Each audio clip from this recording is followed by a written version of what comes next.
I'm one of the Salty Seabirds, which is a community group for sea swimmers in Brighton. Ho! I'm Pip and I sea swim 2 or 3 times a week, and I'm also a teacher here in Brighton. I'm Sam Johnson and I swim the Salty Seabirds year round on Brighton Beach. I'm Kath, I'm one of the founders of Seabirds. The Salty Seabirds is our swimming community. We're in the beach every day, all year round, and we're very aware of how litter and fishing waste affects our environment. It's really weird, the seasonal stuff actually that washes up on the beach. So in the summer it is quite a lot of kind of like litter from people being on the beach, coffee cups, that kind of stuff, you know, chip packets and things like that. But in the winter when the sea's really stormy, most of what we're picking up is bits of cut off rope. I mean, there have been times where I've kind of just walked for, I do like an hour beach clean and kind of walked one way for half an hour and back for half an hour, and I've got like 2 massive bin bags with just fishing line. So I think it's a really big problem, and that's only what's kind of coming out to sea. I can't imagine how much is actually still floating around in there that hasn't made its way out. Especially after a storm or something, there's so much of it.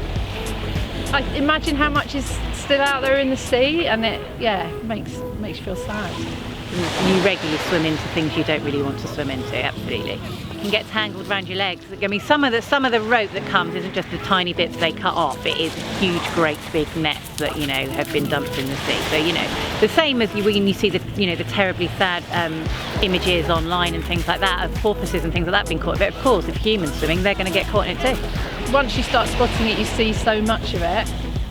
Even when you think there isn't any, you'll be walking along and there's tiny little bits of it. And especially when you imagine the bit on the beach is probably the tip of the iceberg and there's so much out there. So World Ocean Day meant that my head teacher gave us free rein basically to do what we wanted, and living and working in a school that's on the beach, you know, it's great. The kids all really took part in it, and they just loved it. They're incredulous that us adults are not doing it properly.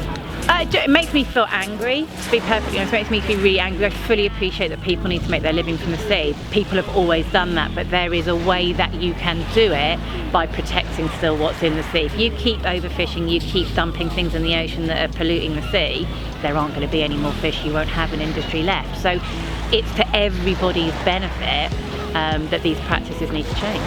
I teach 9-year-olds, but my own 14-year-olds, they also can't believe that we've let it get to this.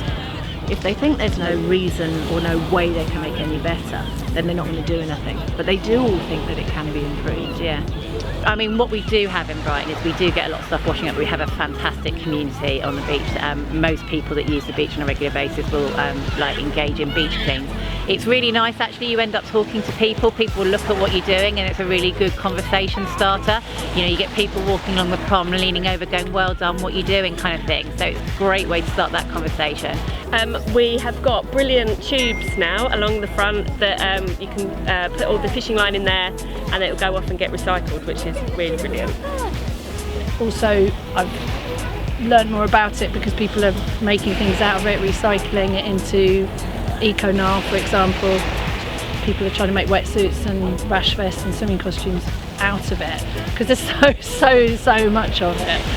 Particularly in this area, we're in a really special place in terms of the biodiversity stuff, because we've got the sea and we've got the downs of the UNESCO biosphere, and it's just really precious. And I think, you know, the generations coming up, they need to know that as well and get involved in helping to look after it.